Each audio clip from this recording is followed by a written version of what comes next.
Welcome to Talkin' Jets. My name's Ryan, and I'll be your pilot. I am joined alongside my lovely co-pilot, Mr. Dom C. Dom, how was your Thanksgiving? Oh, not too bad, Ryan. Thanks for asking. A lot of family, a lot of the normal stuff. All's good. Watched some football and ate too much and did all that normal Thanksgiving stuff. I love it. I love it. We hosted here at the Jets Talk household. Had like 19 people over to the house. Whoa. Good time. Oh, yeah. And then 19 plus 2 kids under 2.5. So technically 21, but lots of fun nonetheless. Was a good time. Watched a lot of football. Dude, the end of that Bears-Lions game was great. I was like, I'm watching. I was like, dude's got to get fired. Like, yeah, I said the same thing. We were doing the same thing. I was like, there's no way he's going to survive tomorrow. And it's funny because they fired him, and my mother-in-law texted me, and she's like, well, you hit that nail on the head. Yep. Oh, dude, as soon as he got sacked, I was like, they've got a timeout. They're just letting this run. What are they doing? Oh, my God, they're down to 6 seconds. What? He's throwing it long. This is a very Jets move. Like, this is why the Bears and the Jets don't win things. Speaking of timeouts, I know not to pivot too much, but and I'm sure we'll talk about the Jets. I mean, obviously we're going to talk about the Jets game yesterday, but like, what was the deal with Ulbrich not using timeouts at the end of the first half yesterday? Weird. Very weird. Like, made no sense to me at the time because I'm sitting there. We would have had like probably 30 some odd seconds left because we had 2 or 3 timeouts, right? We had 3. Yeah. Made no sense. I mean, you could have, if you stopped them, you could have had well over a minute. I mean, listen, is it a guarantee that something's going to happen in that short of time? No, but I mean, there's a guarantee that nothing happens if you don't try. Yeah. As Gretzky says, you miss 100% of the shots you don't take. That's exactly what it felt like. This is a team that's got nothing to lose. And we're like, oh, no, we're going to play for halftime. And we're getting the ball. We're getting the ball. Fucking go for it on every 4th down at this point. Make it interesting. We just lost all the momentum by throwing a freaking pick. Yep. Because our quarterback missed a wide open Garrett Wilson with no one around him for 7 yards right before the play before. So, yeah, there's that. My thoughts on yesterday's game summed up was there was a sack from Leonard Williams on 3rd down that knocked us out of field goal range that just so happened to grab Rodgers' helmet, gave us a 15-yard penalty, automatic 1st down. We wound up scoring our first touchdown because of it, and that was the one to Davante Adams. But we should have been punting in that situation. And that, to me, said we failed upwards until the interception, and then we just kind of slowly worked our way back down. I felt like Seattle played down to our level more than we played up to their level. Yeah. I heard that Seattle released Laviska Shenault today. Does not surprise me. Dude dropped like 3 kick returns. That was insane. He's on the team for one reason, and he dropped 3 of them. So. Yeah, but I mean, at least they got the stones to cut him, right? Like, I'll give him that. Man, that game's probably not even close. You get to the end of the game, and Seattle just needs a field goal to win. They're on 4th down twice with field goal opportunities, and they're like, nah, Jets aren't stopping us. I know we got a bum punter / holder, but like, nah, we're gonna get the 1st down here. And one of them was like a pretty long pass to DK Metcalf that they had a hope they were gonna get a penalty on, and lo and behold, we give it to him. Yeah, and then we do stop them, and then unfortunately, but what happened on the one that we stopped him? Was that the penalty? No, that wasn't. Well, we had the penalty. Offsides. There was offside. Yes, the offsides of LT3, just lined up in the neutral zone. It's like the first thing you do. No. That's not correct. That was the play that we stopped them on 4th down. Solly Thomas got called for a horse collar tackle. Oh, that one too. Yeah, dude. I mean, we like nonstop. We get called for these stupid penalties. It felt like there was a zillion penalties at the end of the game, but like lining up offsides. That's like in middle school. You should know. Like, oh, I'm on this side of the ball. They put lines on the field to let you know where you are, and you're lined up in the wrong side. Like, it's always fascinated me to see how bad guys are at lining up at the line of scrimmage consistently. And then like just the other stupid shit we deal with.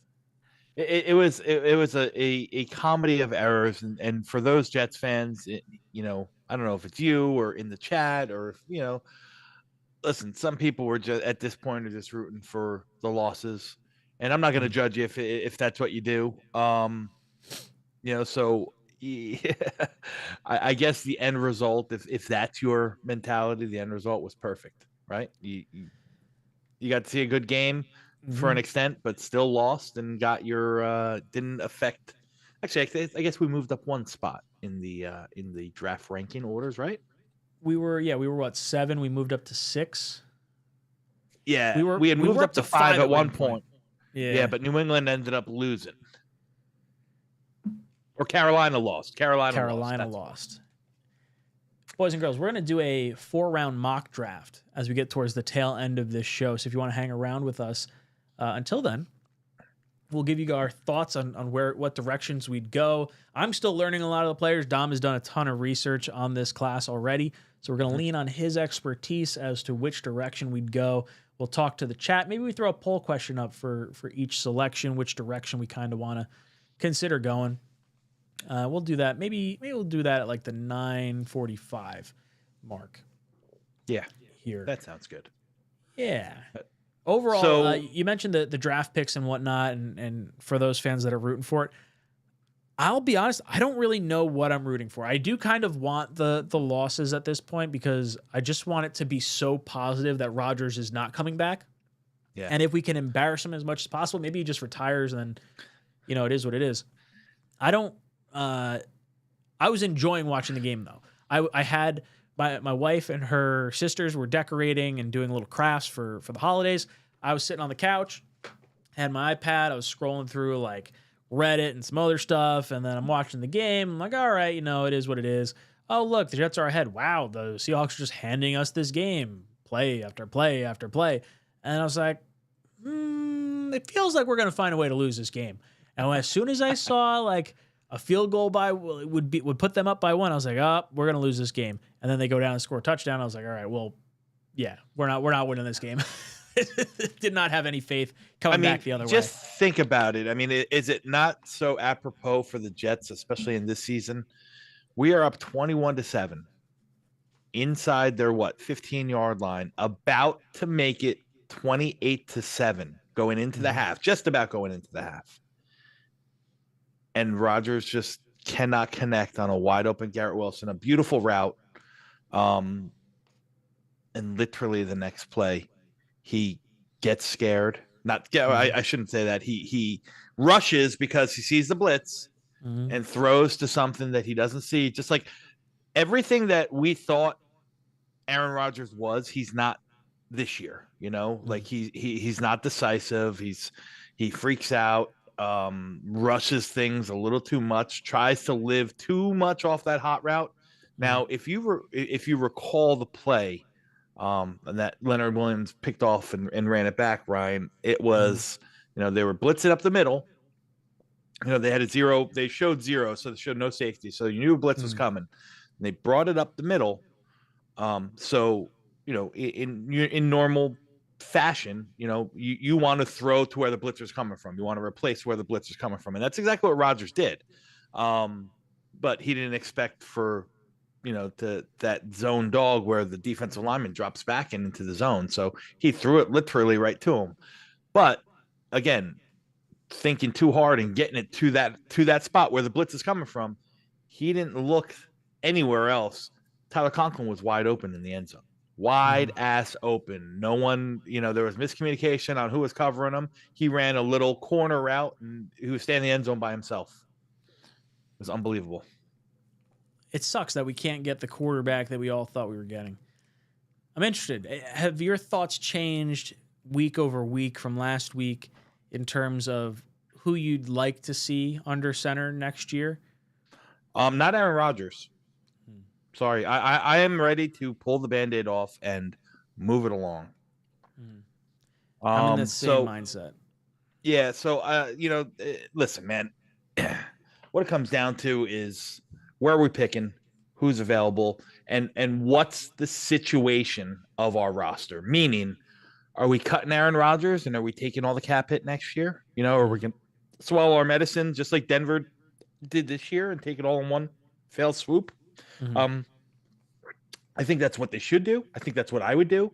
I know it doesn't bode well for 2025, but I think it's the most appealing or attracting to bring a head coach and a GM in saying, hey, listen, it's gonna be rough next year. You're gonna have a lot of dead cap, not a lot of roster maneuverability, not a lot of cap space, this, that, and the other. Oh, that was almost a nice play. Sorry. I totally forgot the game was on. Yeah, but 2026, your cap is completely clean. And you can really move on and build from there. So that's what I would do. And if that's the case, man, I don't care. Roll it out. Bring Jordan Travis and Tyrod Taylor, and you want to bring in another guy, young mid-round, quarterback, dart throw, and let them battle it out for the bridge year. Have at it. That's what I would do. Any shot you get like a Justin Fields or something like that in as the competing quarterback, or you think it would have to be like an even lower rung quarterback? We mentioned Jordan what's his name, Trask down in Tampa Bay as kind of the tier of potential quarterback they'd bring in. You think there's any shot they'd make a trade for a vet or something like that? Well, I don't think that you're going to spend a lot of money on the guy because you already have two guys under contract, right? Mm-hmm. So you're paying $7 million combined for Tyrod Taylor and Jordan Travis. Mm-hmm. And if 25 is going to pretty much be a wash season, where if you're taking all that dead cap hit, it's going to be. You're probably not going to want to invest more into the quarterback room. So if you bring a guy in on a vet minimum deal, you bring in like Tyler Huntley. You bring. I'm just making up names here. You bring in Tyler Huntley. You bring in. I don't know what Fields would cost. It's Fields. Can you get Fields for 1 year, $3 million? To compete for a job with with some incentives or something like that. Sure, I'd bring him in. Like a guy like Jameis Winston is going to probably be too much. So I don't know what kind of competition what type of player you're gonna get to compete with those guys, but if 25 is going to be a complete wash year, don't expend any resources. Throw Tyrod and Travis and let them battle it out and go from there, man. I'm looking at next year's cap situation. I'm just trying to go through real quick. And so right here, all these void years that we're seeing, I'm just cutting them so we know. Yeah, I think I did the math, and it's so I figured out. I figured with all the expiring contracts that have void years, you're going to have roughly $20 million in dead cap right from that. Okay, then you tack on this has us at $30 million with the void years off. It's the 2.9 rolling over to the 28.5. Okay. And that has us with 46 players under contract. You can't see it here on this thing because I cropped it, but it's 46 players under contract. Dom just froze on me, so he'll be back here momentarily. I see him on the screen behind the scenes. Hang on 1 second, Ryan. Yep, I got you. I got you loud and clear. Right now, the Broncos are losing to the Browns 10-7. 7:33 left in the first half. When you look at some of these other moves you can make, Aaron Rodgers, I think it would be a cut pre-June 1st. I don't think they spread it across the entire way. Now you're talking about $5 million. That is a tough pill to swallow. Lazard, you're going to cut. Maybe you designate him a post June 1st. You save a little bit more money or something like that, spread over 2 years. But I think you're more likely going to take all your medicine in one shot, like Dom was mentioning before. I'm just making some moves here. So I'm cutting Aaron Rodgers. I'm taking that $49 million dead cap hit. Mm-hmm. Now, then Alan Lazard. I cut Alan Lazard. Go down K. Adams. Devontae, bam, cut. So now you're sitting at a little over $42 million. In dead cap or in cap space? No, in cap space. Well, now. Cutting Devontae should free up some cap space. It frees up a lot. Yeah, it frees up almost $30 million, right? Yeah, $30 million. Because the final 2 years of his contract were all fluff years. Yeah. And I would also cut in this scenario. I would also cut Greg the Leg. Just move on from that as well. And I think that's all the guaranteed money tied up to guys who are not going to be part of the future.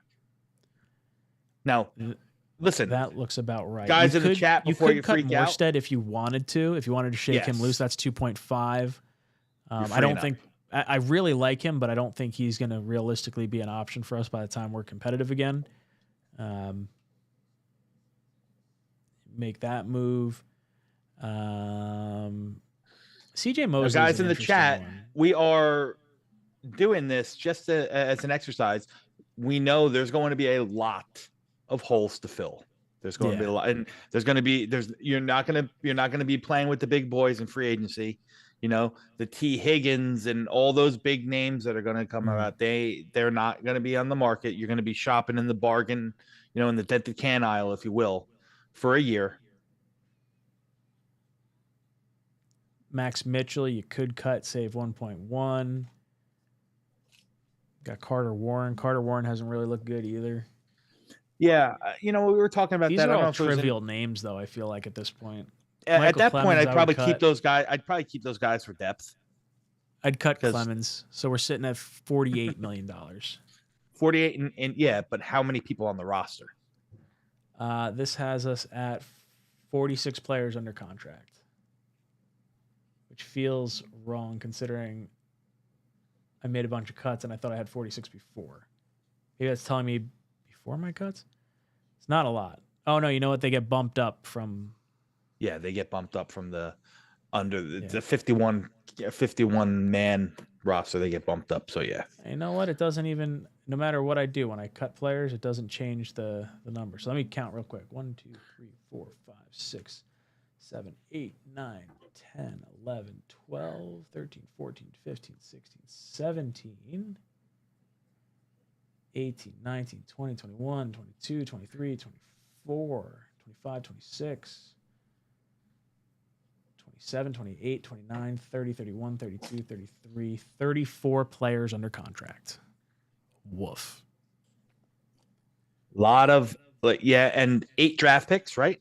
We have a first, a second, a third, a fourth, 2 fifths, 2 sixths, and a 7th, if I'm not mistaken. So then we got 9 draft picks. So we got 9 draft picks. Interesting. It's going to be a rough season next year. And then as far as free agents go, like, I would love to bring back like a Morgan Moses if he wants to hang around and not move somewhere. I don't know what he would cost to bring back. Like, really looking say he costs $5 million. I think that's a fair market value for a veteran. 5-6 million. Let's go. I'm just gonna do it the easy way. We're just gonna make it $5 million. We'll do. I'd like to see Sherwood come back. What do you think he's worth?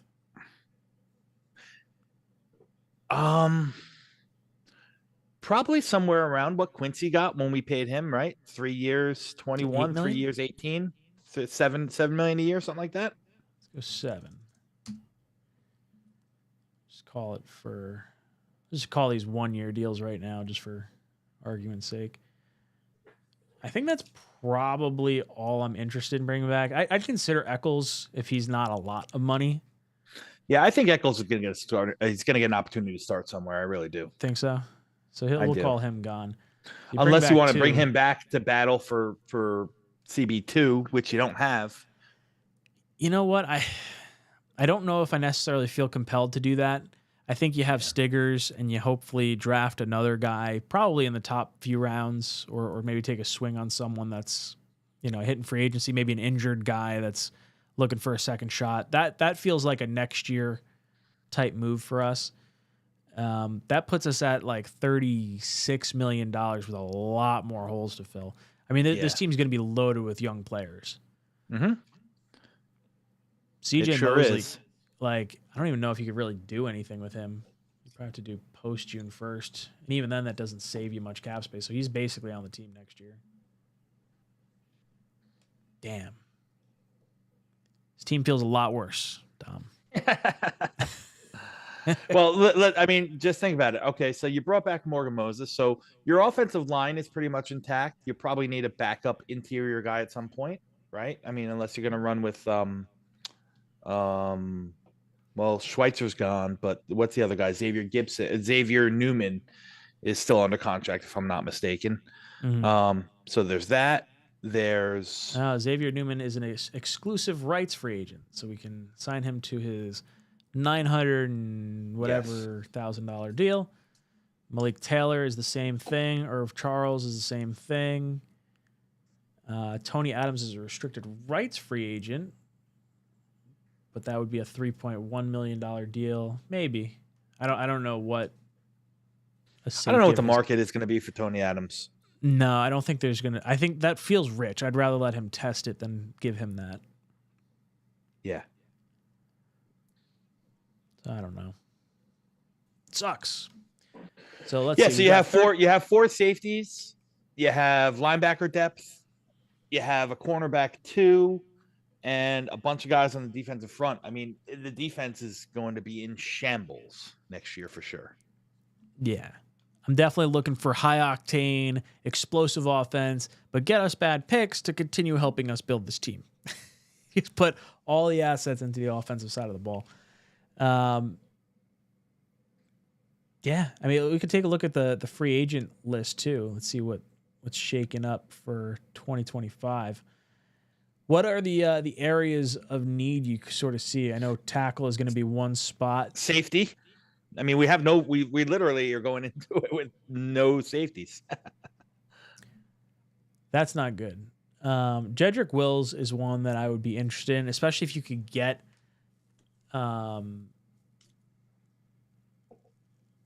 Vrabel from the Browns. He's a consultant right now. If you can make him the head coach, you'd have a little bit of intel on Jedrick Wills. Outside of that, I mean, maybe you're looking at that guy from the Chiefs from 2 years ago? That was a Jet fan. Is he still out there? Or is he signed with someone? I don't know who that is.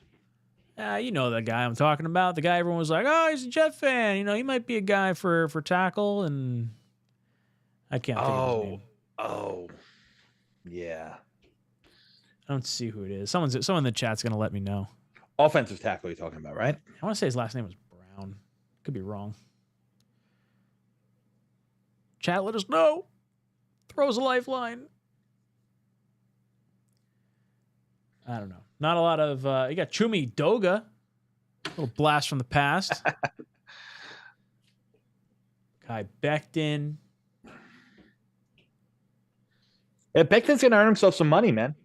He is. Someone's going to pay him a little bit. If I'm Becton, I'm staying in Philadelphia. I mean, everything's working out right there. Would you consider kicking AVT to right tackle and bringing in a guard? If I had to, I would consider it. You know why? Because I'm still of the mindset that I think Joe Tippmann is a better guard than he is center. And he's a good center. Not knocking that, but the reality is that he does his best job in space, and I think he can affect that and do that more from the guard position. He just he doesn't drive very well. He loses the leverage battle because he's so tall. Donovan Smith was the name I was looking for. Sorry. That's right. Thank you, Scott. I think he's probably be better off at guard. So if that was the case, you'd have to bring a new center in. But I listen. I guess anything is on the table. You're paying AVT 15 point something million on the 5th-year deal, so that's tackle money more so than it is guard money. That's exactly my thinking, and I'm fine with attempting that because if he does not perform well, then I'm not all that banged up about it, I guess, because I don't think he's played particularly well at right guard this year either. Yeah, he's not. I mean, he's not terrible, but he's not. He definitely lost a little bit of that explosion. And listen, next year could be different. He could get more of that strength and mobility back that he did have, but he's definitely struggled against the pass where he's got to kind of set and use that that Achilles, that ankle, and kind of anchor down. So he's definitely lost a little something there. I think that's the one thing that's most noticeable in his game. is his downtick in pass blocking. But as a whole, I think the offensive line unit has just been poorly coached, and none of them have developed over the Keith Carter regime. As far as edge rushers go, is there someone that like might be a high upside swing at this point, or you think we got to draft one to make anything worth it? Because we're not going to have a lot of money, so you got to spread this stuff around. Yeah. Let me see who's on the free agent. I'm going to pull that up. Mack, Hassan Reddick. No. They're going to be DeMarcus Lawrence, Chase Young, Matthew Judon, Josh Sweat, Charles Omenihu, Marcus Davenport, Dietrich Wise, Anthony Nelson, Lorenzo Carter, Brendan Graham, Cleveland Farrell, Dennis Gardeck, Emmanuel Agba, Dante Fowler Jr.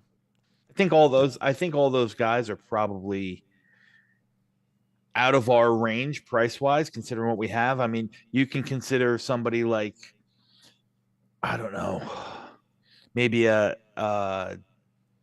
guy from the Colts. I think he's a free agent, right? 𝐒𝐮𝐬𝐂. Yep. Marcus 26 Davenport. Years old. Marcus Davenport might be an option. Again, Cleveland Farrell might be an option. Depends what kind of defense you're going to run. Are you running something similar? You're running a 4-man front where you're going to have, got true hand in the dirt pass rushers. Are you going to run more of an odd man front where you're going to have outside linebacker-esque pass rushers like TJ Watt?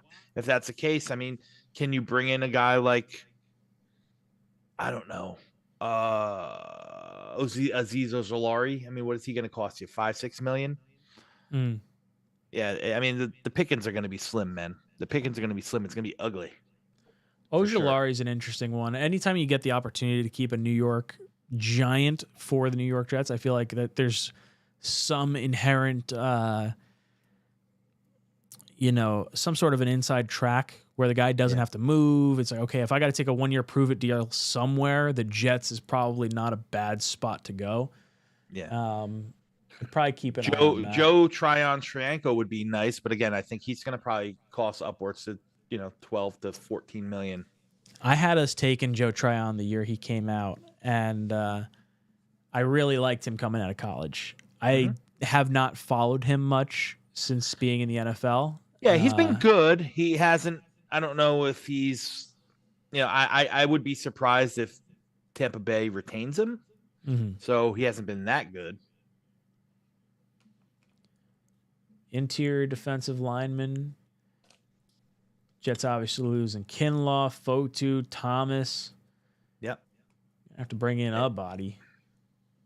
Yeah, and if you think about it, I mean, you can pretty much, if you want to go bargain shopping, you know what that's going to cost, right? Fotu cost us $4 million. Solly Thomas cost us $3 million. Kinlaw cost $7.5 million. So that's the you can kind of pinpoint how much you need or are able to spend there. I mean, listen, it's going to take a lot of work to fill the rosters. I wouldn't be surprised if you see a lot of young new names that we've never really heard of a lot. A lot of bargain guys, a lot of guys who 1-year deals for older players on their last, giddy up of this NFL career. 2025 could look ugly if we take our medicine. That's for sure. Yeah, it does change a little bit if we go back to the calculator real quick. Because if you don't cut Rodgers as a your medicine and you do a post June 1st cut, now all of a sudden you're looking at $45 million in cap space. And then you got Devontae. Cut him. Maybe you call Allen Lazard a post June 1st cut. Like, you can start making some decent headway here. Yeah, but you're pushing some of that dead cap out to 26, and is that the right way to go about it? That's the question It's going I to be think the it $1 million depends. Like, how question. many vets do you think you're attracting, right? Like, that's part of it, because there's going to be $161 million in 2026 right now before you sign any guys to contracts.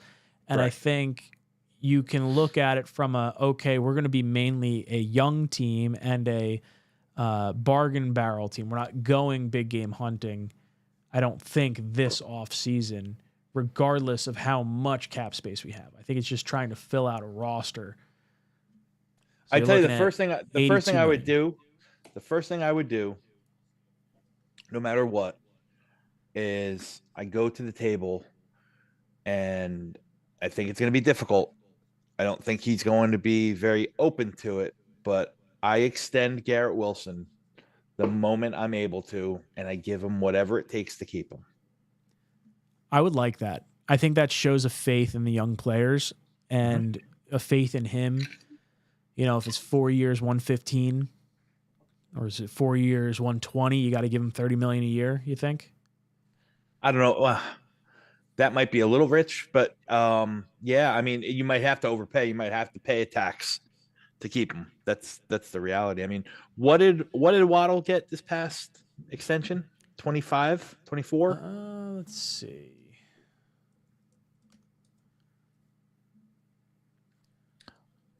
Waddle got 3 years, $84 million. So what is that? 25, just under $30 million, $27 million a year. Yeah, so $28 million a year. I think that's your baseline. I think you probably have to go up to 30, but you know, you give him 4 years, 120 with 65 of that guaranteed. Yeah, this has 76 guaranteed for Waddle. So 76. If you could do give him the extra year, $30 million a year. I mean, especially if it's an extension, you've got, because then you're building it off of the 4th year and the 5th year option. So you're kind of stretching it out further. You're not making it as wild. Correct. You are elevating his base pay for next year, because Garrett Wilson is not getting paid a whole heck of a lot of money. His base salary next year is $1 million. So his cap hit's going to be $6 million. So realistically, you probably up that, $4 or $5 million, call it a $12 million cap hit. Or you can keep it exactly the same and just have the money come on in 26 and beyond when you have more to work with. When you have more to work with, exactly. You backload the deal. I do like the idea of extending Garrett Wilson. I hope he considers it, and I hope the Jets are like, hey, we've watched you. We know how you're getting open. We've seen the bad quarterback play. It's not your fault. You've made some crazy catches. You're getting paid. And we also saw a tweet from Adam Schefter earlier this year saying that there's teams out there that would pay Garrett Wilson as soon as he becomes available for his contract negotiations. Mm-hmm. So I think he knows it. We know it. He's gonna have a lot of say and really have the ability to hold the Jets over the fire, right? They don't have to do anything. They can let him play out year 4. They can take his 5th year option, and they can franchise him. They have him for 3 years, but I think the right thing to do is, in good faith, sign him, lock him down. I think it's going to be more difficult than Jets fans want to really wrap their heads around and believe right now, though. I don't think a GM coming in is going to give anyone a deal. Garrett is the one exception that I think you might have something on. I think Garrett and Sauce. I think Garrett and Sauce will be the one exception that any new GM will want to kind of keep and build. Other guys, like, listen, I love the player, but it's sad to say, like, the Achilles injury on Jermaine Johnson probably, ruled out any second contract or long-term big-time money. I think a productive year this year, you could justify it, but not where it's headed. I said it before the season that I wouldn't extend Breece Hall. And again, love the player, but I just think positionally, it's not smart. It's not a smart investment. You're not getting the bang for your buck for a long-term second-year contract on a running back. Run the wheels off of him next year. Decide what you want to do. If you want to tag him, you can tag him relatively cheap. Was it $12 million for a running back tag, right around there? Yeah, if and you realistically, want, or in 2020, what would that be? 2026 would be when he's up. mm-hmm. There shouldn't be any player worthy of a franchise tag that I'm aware of at that point.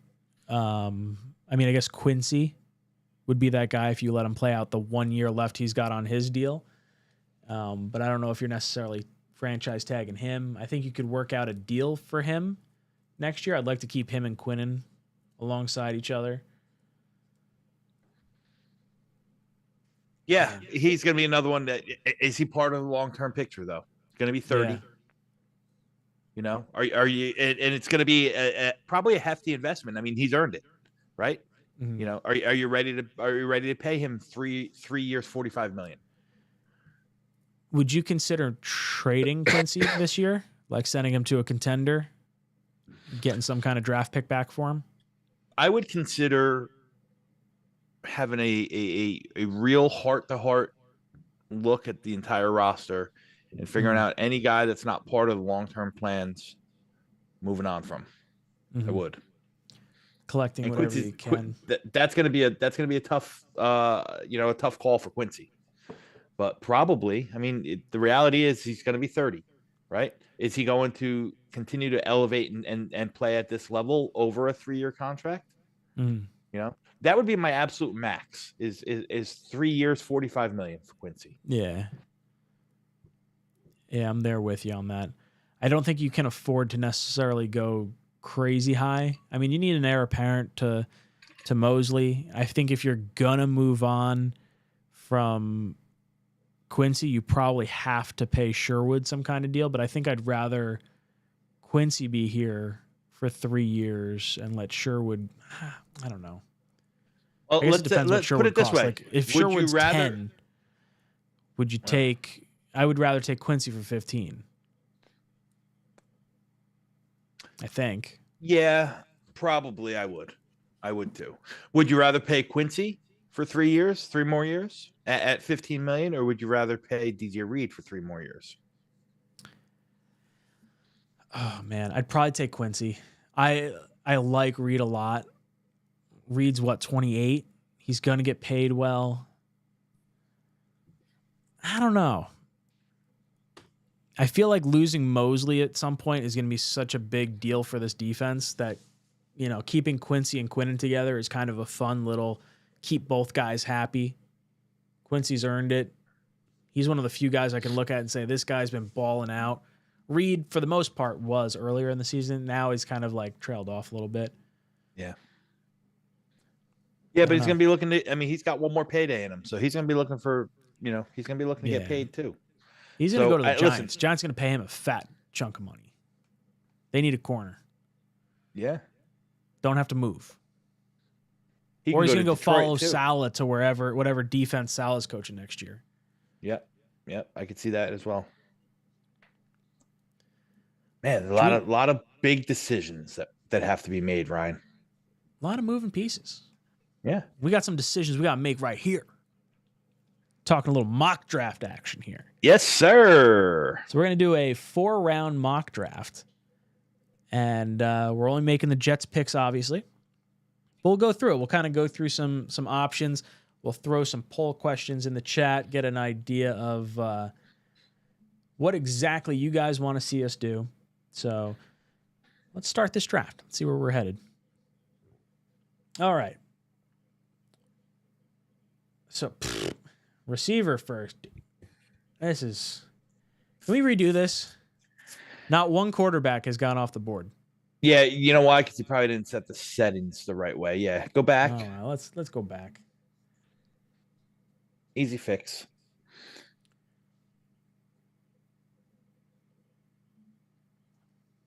So you see those little things, those bars on the bottom? Yeah. So you got to move them. Yeah, exactly. That bottom one goes all the way to the left, and then that top one. There we go. Do something like that. Perfect. All right, let's try that again. Now the quarterback still might not go off the board, but Milroe's the top. Well, listen. Here's the thing. This is the algorithm based solely off of Trevor Sikkema's big board, which is PFF's big board. And he has Jalen Milroe as his top quarterback. So that's why it went off. All right. You know what's funny? As I'm watching, and again, this is just highlights, I really like Milroe the most of all the quarterbacks from like an excitement standpoint. Like that guy feels like he's got a skill set that none of the other guys have. Yeah.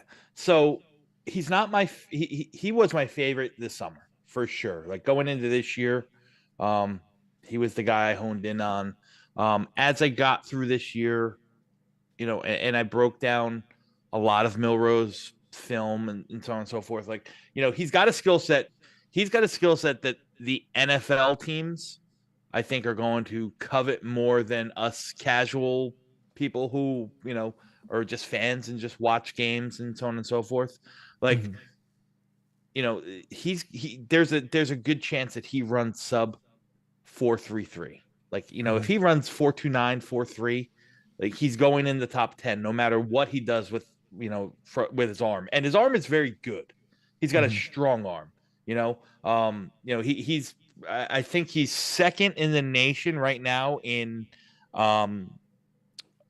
accuracy for a deep ball, for the deep ball, like 30 yards or more. I think he's second in the nation. And obviously, what he is with his legs. He can run like the wind. He runs that, that read option, as good as anybody, because he's a legit weapon with, as running the ball. Still hasn't really developed in my eyes this year, which I hope to be that true presence, understanding what the defense is doing pre-snap, getting through his progressions and all that stuff. He's much more athlete than he is quarterback now. So that's the problem I have with Milroe. The pre-snap recognition, diagnosing what's going on, what's defense, and then, he gets quick. He has, fundamentally, he's got good mechanics, but sometimes when he gets rushed and pressured, he gets quick, which causes a lot of inaccuracy issues. Quarterbacks that just, aren't accurate enough and don't use the entire field. Like, he's not a guy that throws in the middle of the field a lot because he doesn't get to those progressions. It's usually 1, 2, not there, run. You know what I mean? And that will only take you, that'll make you a great college quarterback, but it doesn't always work that well in the NFL. So the way this board breaks, we got all my favorite players that are non-quarterbacks have all gone. McMillan, Graham, Carter, all gone. Is there a player at 6 that you would think the Jets should go? Is it Sanders? Is it Ward? Is it a different position? Well, listen, I mean, the way that this board fell, I think you take one of the quarterbacks. Now, I happen to like Shedeur Sanders better than Cam Ward. I know I'm one of the few. I know everyone loves Cam Ward. I think Shedeur Sanders doesn't have any elite traits, but I think he's the best quarterback of the bunch.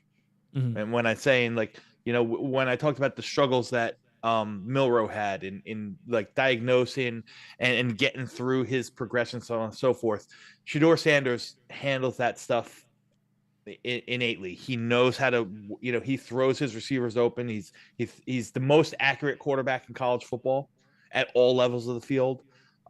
He doesn't put the ball in harm's way. He doesn't have an elite arm. He doesn't have that howitzer that Milroe or Drew Allar have. But he throws a really nice ball. He throws his guys open. He's super, super accurate, uses the entire field, gets through his progressions. He's tough as nails. Like, he'll stand in and in pressure in his face and still make big time throws. That stuff are traits that I really like. Holds on to the ball a little too much, at times, takes too many sacks when he doesn't have to. But he's very safe. He's the high floor. Cam Ward is your high ceiling. Cam Ward is your gunslinger. Cam Ward's your improviser. Cam Ward's gonna, play a lot of hero ball, which in college works out. I don't know how much it's gonna work out in the pros. So Shedeur Sanders is my favorite quarterback in this class. However, for this sake of argument, I'm going to assume that the Jets are probably on the no-fly zone for the Sanders family, and probably wait. So why don't we go ahead and take Cam Ward here? Let's just pull up Cam Ward just to give him a little bit of a comparison. I do like seeing the grades go up year over year. The touchdowns go up pretty significantly. Interceptions stay about the same. Passer rating continues to get better. Completion percentage consistently gets better. Plays in every game. Those are all positives for me. I would be fine. And listen, he has a lot of starts under his belt. He's 23. He'll be 23 at the time of the draft. He'll turn 24, I think, late into the season. He has a lot of starts under his belt. Like I said, he's got a bit. He plays with confidence. Does throw with anticipation well. He has a good arm, and he's not afraid to throw into those really tight NFL open windows. Put it this way. I think a good comparison for him, I've heard somebody say he's Dante Culpepper. I don't know if he has that strong of an arm. I think he's a very young Brett Favre. Brett Favre, remember how he played with moxie and he didn't give, he saw something, he just threw it early on. And a lot of the times it was the wrong decision and a lot of caused interceptions, so on and so forth. But, as he matured and became more of an NFL quarterback, he cleaned some of that stuff up. I think Cam Ward's going to have a lot of games where he makes a lot of wow throws, and he's going to have a lot of games where you'll be like, oh my God, what is he doing? He's 10 for 24 with 3 interceptions. You know what I mean? Because he's just overconfident. Yeah, he puts the ball in harm's way too much. I liken him to, like I said, a young Brett Favre in terms of his play style and his aggressive-minded nature. I liken Shedeur Sanders more to a Chad Pennington, who's more of a makes the smart, calculated decisions, doesn't put the ball in harm's way, doesn't turn it over, more high-floor game manager type. Maybe not the elite traits, but nothing that's awful. So, it's really pick your poison. Do you want to go with the high floor guy with a lower athletic ceiling and lower traits, or do you want to go with the high traits guy with, maybe not as good of a fundamental quarterback? In this argument, I'd say let's take Cam Ward, because I don't think Shedeur Sanders coming to the Jets. We got Cam Ward. We're up to pick 38 now. Is there a direction you'd like to see us go in the second round? Now, if I go back to where I was thinking originally, I wanted to go edge. I wanted to go wide receiver. Those would probably be the 2 spots I start to look at. Cornerback is another one. You can get me anywhere along the defensive line. It doesn't have to be edge necessarily. It could be defensive tackle if you like one. Yeah. Well, there's a couple guys I'm looking just on the board right here as you showed up. I mean, Princely Umanmielen is a guy that I absolutely love. I think he's a true 3-down threat. He's got a really good pass. He's got really good pass rush bag, big enough that he can play, with his hand in the dirt for 3 downs. Solid, at edge setting the run, but can do that. So he's a guy I'd be interested in. I think the tight end group is really, really good, and we're going to need those as well. So I'd probably lean. I think both groups are deep in terms of edge and tight end. Interior defensive line, I think, you can go in a bevy of different directions. Safety, cornerback. But for me, I think probably the most bang for your buck here is to really upgrade the tight end room. And I know all the Brock Bowers boys are going to be angry about that. But we're in a different situation right here, right now. So is there a tight end that you think is worth looking at more so than another guy? So I'm assuming that Tyler Warren is the guy that I really want, but I'm assuming he's probably off the board. He probably went late in first. Yeah. He went 31 to the Chiefs. Yeah. So the top 3 on my board are Tyler Warren, Loveland, Colston Loveland from Michigan, and Harold Fannin Jr. from Bowling Green. Harold Fannin Jr. is on pace right now to, set major records in terms of, what he does as a receiver. I think I see him there. Yeah, he's available, Harold Fannin Jr. Yeah. But here's the thing. He is more of a big slot than he is a true tight end. I mean, he's only 230 pounds. But I mean, the guy is an absolute weapon in the middle of the field. Like he's when you talk about prototypical pass catching tight ends, think of the skill set that Evan Ingram has. You know, he's not an inline tight end. That's Harold Fannin, but I think Harold Fannin is probably a better natural catcher of the football than Evan Ingram. Signing off on that. Yeah. As I'm signing off on that, I like that pick. Just from the quick glance. Yeah. Jets at 96. This is the Lions pick, I believe, right? Yeah. The pick we got from last year. We traded a 4th rounder for a 3rd rounder here. So you can go a bunch of different ways. Like I said, listen, the running back room is good. Azariah Thomas, phenomenal cornerback.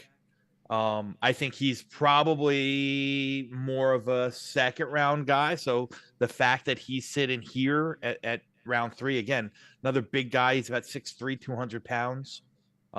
Started a lot of games. Great ball skills, good mover. So, if he's on the board there, you got to talk about him. I think you can also think running back here because the running back the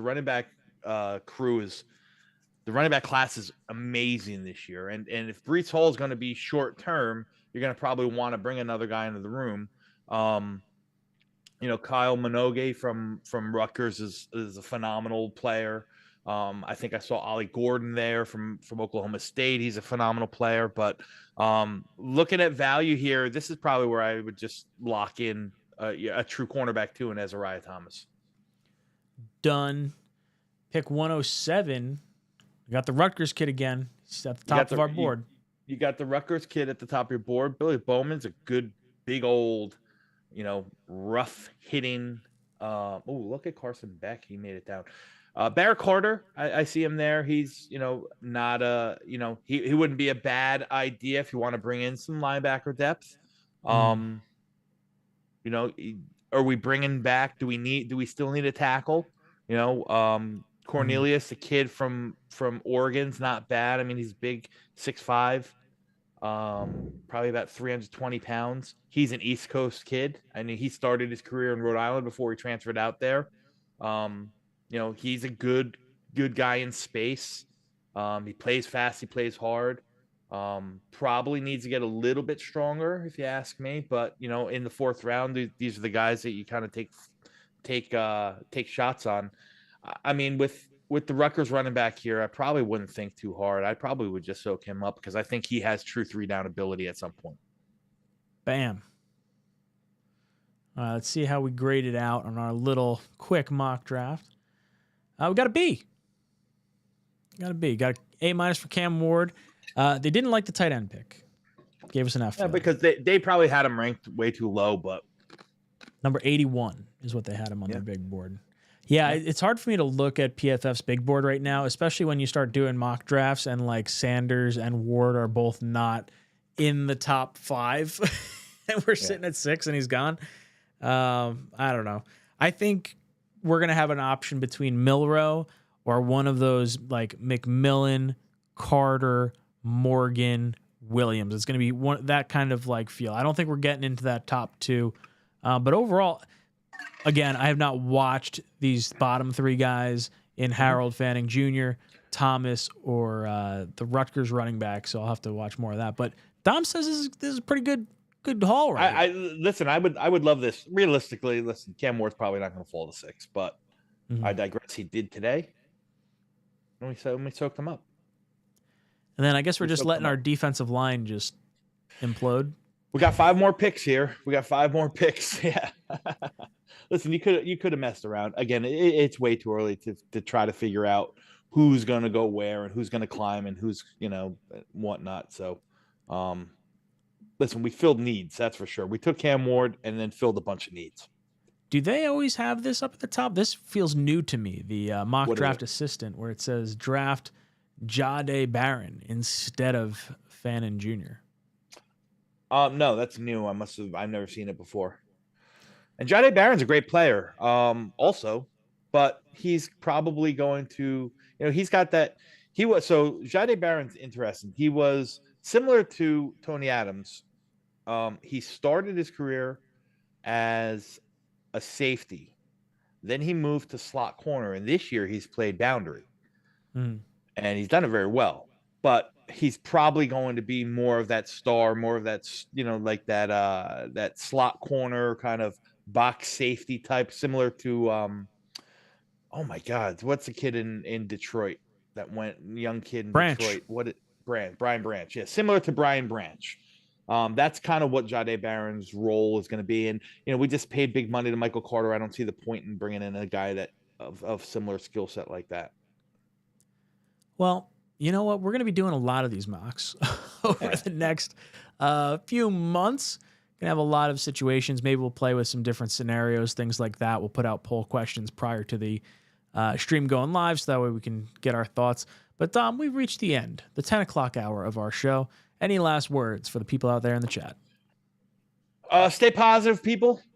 The season is what it is. It's a wash. It sucks. There's 5 more weeks of it. Whichever way you choose to go, whether it's let's keep fighting and get some wins and get some dignity back in our lives, or if it's lose them all and let's get ourselves in target to really have a lot of cards to deal with in an early round draft pick. Whichever way you choose, just don't let it get you.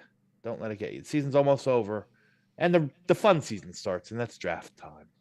5 more weeks of pain, boys and girls, and then we get into our hello darkness, my old friend moment of draft season and off-season football for the New York Jets. Boys and girls, thank you so much for hanging out with Dom and I. This is Talkin' Jets Draft.